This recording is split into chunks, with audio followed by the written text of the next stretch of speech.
অনেকে আছে না রাগ করে রাস্তা বন্ধ করে দেয়, রাস্তা বন্ধ করে দেয়, পানি বন্ধ করে দেয়, কারেন্ট বন্ধ করে দেয়, এটা বন্ধ করে দেয়, সেটা বন্ধ করে দেয়। বলেন রিজিক বন্ধ করতে পারবে?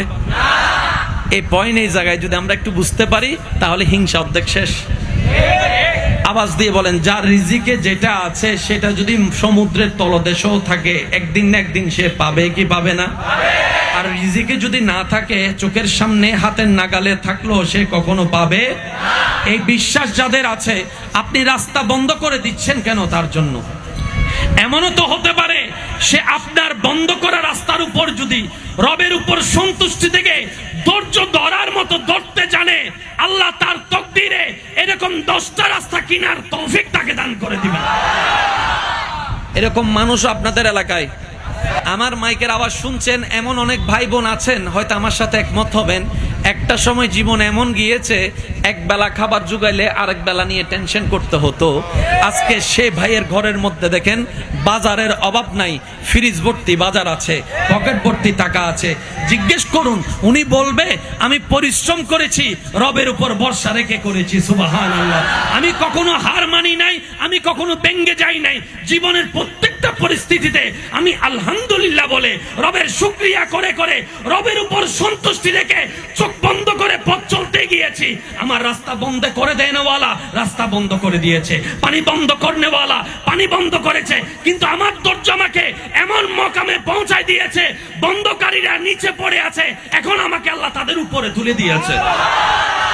নবীজির দরবারে একজন আসছে, ক্ষুধার্ত মানুষ, খাই নাই। ইয়া রাসূলুল্লাহ, খাবার? নবীজি বলে যে আমি নিজেও তো খাই নাই। একটু জোরে বলেন না ভাই, একটু মনোযোগ দিবেন প্লিজ, সবার মনোযোগ চাচ্ছি, বিশেষ করে আমার ইয়াং জেনারেশন ভাইয়েরা। কেমন নবী পেয়েছি আমরা। কে ক্ষুধার্ত জানেন? যিনি বললে জান্নাত থেকে খাবার চলে আসে। মন মতো হয় না, সুবহানাল্লাহ জোরে। যেই নবী জবান খুললেই জান্নাত থেকে খাবার চলে আসবে, সেই নবী ক্ষুধার্ত। ওই বেদুইন বলে যে ইয়া রাসূলুল্লাহ প্রচন্ড ক্ষুধা লাগছে। নবীজি আওয়াজ দিলেন ঘরের মধ্যে কিছু আছে কিনা। ঘর থেকে খেজুর আনলো একটা। কয়টা খেজুর আছে? কার ঘরে একটা খেজুর জানেন?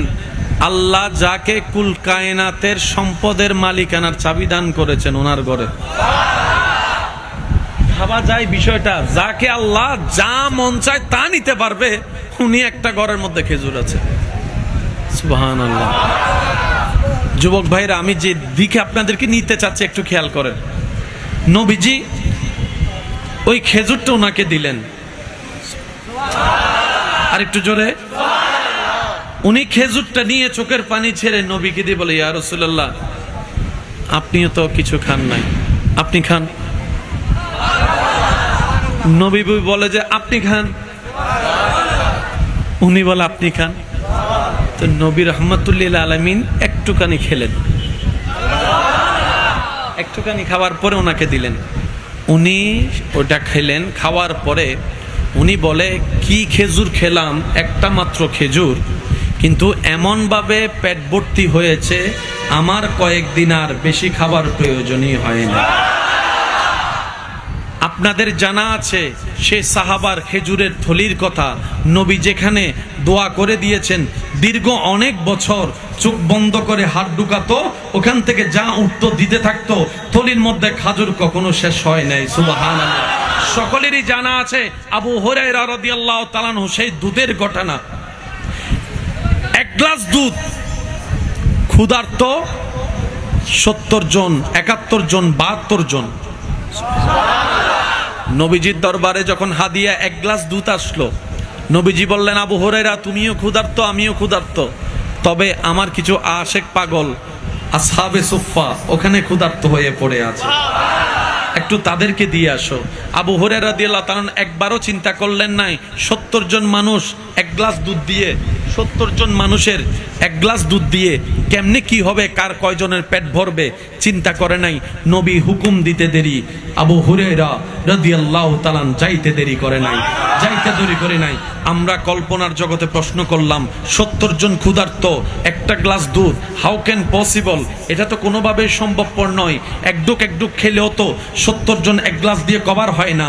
আবু হুরায়রা রাদিয়াল্লাহু তাআলা বলেন, আমি সেদিকে তাকাচ্ছি না যেদিকে তোমরা তাকাচ্ছ, আমি আবু হুরায়রা তাকাচ্ছি আমার নবীর হুকুমের দিকে, আমার নবীর আদেশের দিকে।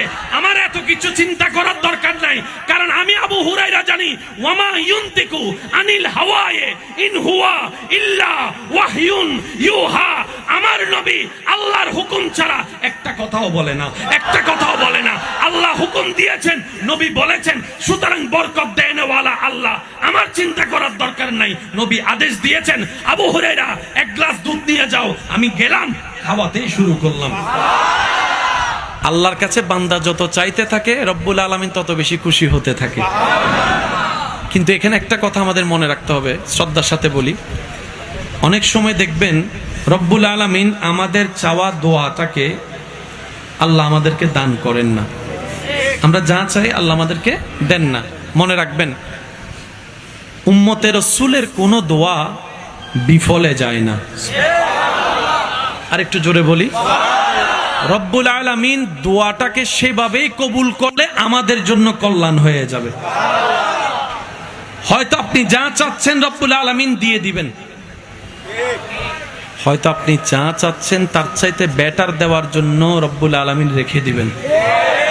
আর না হয় যদি সে দোয়া ঝুলন্ত থেকে কবুল না হয়ে, পূরণ না হয়ে দরখাস্ত আপনি মৃত্যুবরণ করে হাসরে যান, ওই জমানো দোয়ার বদলতে আল্লাহ তাআলা আপনার সেখানে নসিব পাল্টাই দিবেন জাহান্নামী থেকে জান্নাতে। আর একটু জোরে বলেন না। নবী রাহমাতুল লিল আলামিন হাদিসে পাকে ঘোষণা দিচ্ছেন, যার একটি কন্যা তার জন্য একটি জান্নাত, যার দুইটি কন্যা তার জন্য দুইটি জান্নাত। তোমরা মেয়ের বাবাকে গালি দিও না, আমি মুস্তাফা একজন মেয়ের বাবা, আমি মুস্তাফা একজন মেয়ের বাবা। নবীর হাদিস শুনে সবার অন্তরে এমন অলৌকিক তুফান সৃষ্টি হয়ে গেল, যেই সমাজের বাবারা নিজের কন্যা সন্তানকে, আজকে সেই বাবারা কন্যা সন্তানকে বুকের মধ্যে নিয়ে গালে চুমু খাচ্ছে, কপালে চুমু খাচ্ছে। সুবহানাল্লাহ। হাজার ব্যস্ততার ভিতরে অফিস আদালতে বিদেশ থেকে ভিডিও কল দিয়ে বউকে প্রথমে বলে, আমার রাজকন্যাকে দেখাও, আমার মেয়েকে দেখাও। সুবহানাল্লাহ বলে না।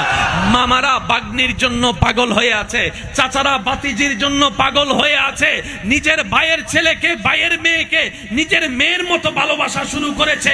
এত ভালোবাসতে বাসতে একদিন যখন সুন্নতের নিয়ম অনুযায়ী সে মেয়েকে বিবাহের মাধ্যমে অন্যের হাতে যখন তুলে দিতে হচ্ছে, এক কোনায় দাঁড়িয়ে বাবা চোখ থেকে পানি ফেলতেছে। সুবহানাল্লাহ।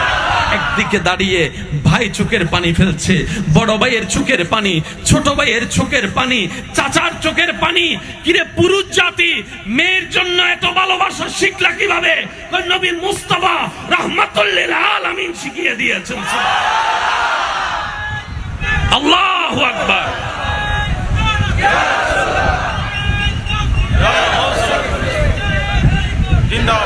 নবীর আশিকরা ইমানে আওয়াজ একবার বলেন সুবহানাল্লাহ।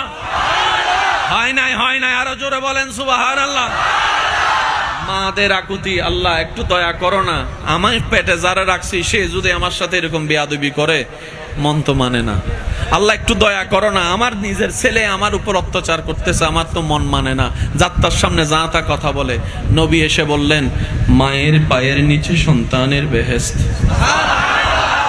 পরিবেশ আজকে এমন পাল্টাই গেছে, সন্তান ঘর থেকে বের হয়ে কোনো কাজে যাওয়ার আগে মার পাটা জড়ায় ধরছে, মার পাটা। সুবহানাল্লাহ বলে। কিরে তোরা না বেয়াদবি করতি? কই সেই যুগ গেছে, তখন আল্লাহর পক্ষ থেকে হাবিব আসে নাই। নবী রাহমাতুল লিল আলামিন এসে বাবাদের চিন্তাও পাল্টাই দিয়েছে, সন্তানের চিন্তাও পাল্টাই দিয়েছে, সবকিছু চিন্তা পাল্টাই দিয়ে অশান্তির পৃথিবী শান্তির করে দিয়েছে। হিলফুল ফুজুল করেছে, অশান্তিকে শান্তির করে দিয়েছে। খোদাই বিয়ের সন্ধি করেছে, অশান্তি পরিবেশকে শান্তির করে দিয়েছে। সকলের দোয়া হয়ে নামাজের ভিতর থেকে যদি আপনি মোহাব্বত বের করে ফেলেন, বলেন না, বলেন একটু জোরে বলেন। নামাজের ভিতর থেকে যদি আপনি আদব বের করে ফেলেন, আপনি মক্কাতুল মুকাররমায় গেলেন, লব্বাইক আল্লাহুম্মা লব্বাইক লব্বাইক লা শারীকা লাক লব্বাইক ইন্নাল হামদা ওয়ান নি'মাতা লাকা ওয়াল মুলক লা শারীকা লাক বলে তাওয়াফ করছেন, কিন্তু আদবও নাই, মোহাব্বতও নাই। রবে বলে যে তোমার তাওয়াফরও আমার দরকার। তাহলে মুসলমানদের দামি দুইটা সম্পদের নাম কি বলেছিলাম?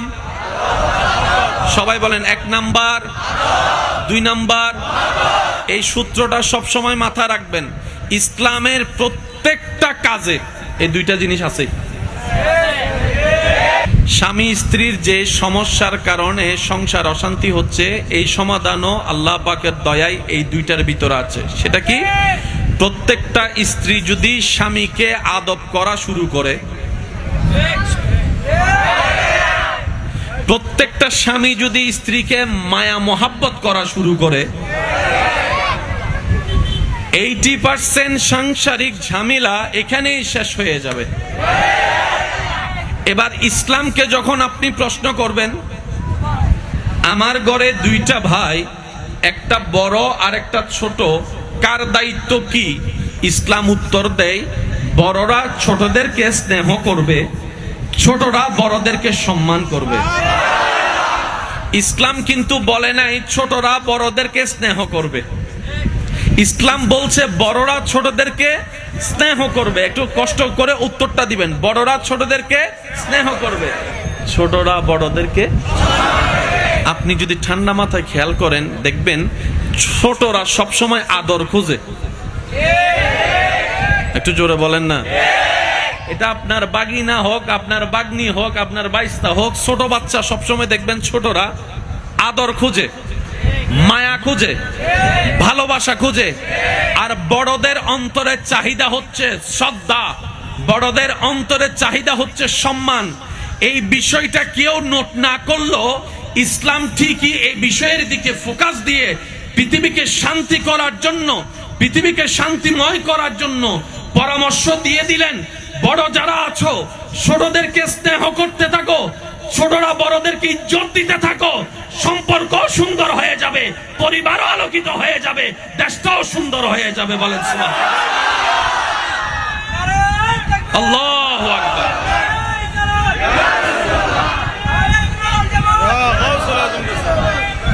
জিন্দাবাদ জিন্দাবাদ। একবার বলেন মারহাবা। পিছনের ভাইরা আমার আওয়াজ শুনতে পাচ্ছেন? মাশাআল্লাহ। সমাধান ইসলামে দিছে কি দেয় নাই? মানি নাই আমরা। এবার বলেন দোষটা কাদের? সচরাচর স্বামীরা বয়সে বড় হয় নাকি বউরা? বলেন না ভাইয়া। যেমন আমার বাবা বয়সে বড়, আমার মা বয়সে, আপনার বাবা বয়সে, মা বয়সে। বয়সের ক্ষেত্রে অন্তরের চাহিদা হচ্ছে ছোটরা সবসময় স্নেহ খোঁজে, অর্থাৎ মাথার উপর একটা ছায়া খোঁজে। আপনি ছোট বাচ্চাদেরকে দেখবেন কোথাও খেলতে গেলে মেহমান হয়ে, মা বাবাকে দেখলে তারা দুষ্টামি একটু বলেন না রে ভাই। এটা শুধু আমার ঘরের বাচ্চা বলে কথা না, মা বাবাকে যতক্ষণ না দেখবে তাদের দুষ্টামি এক লেভেলে থাকে। কেউ বকা দিলে একটু ঠান্ডা হয়, মা বাবাকে দেখার সাথে সাথে মনে হয় যেন তাদের পাগনা গজায় গেছে। এই ছোট বাচ্চা অবস্থায় তার এই লেভেলটা আসলো কিভাবে? কারণ তার মনের মধ্যে এতটুক আশ্বস্ত আছে, আমার মা যদি সামনে থাকে, আমার বাবা যদি সামনে থাকে, অন্যের কষ্ট হলো, খারাপ লাগলো, আমাকে বকা দেওয়ার কেউ নাই, আমাকে ডাক দেওয়ার কেউ নাই, আমাকে ভয় দেখানোর মতো কেউ নাই। ছোট বাচ্চা ওইটা বুঝে। আমি কি বুঝাতে পারছি কথা? সেজন্য বলা হয় ইসলাম শান্তির ধর্ম।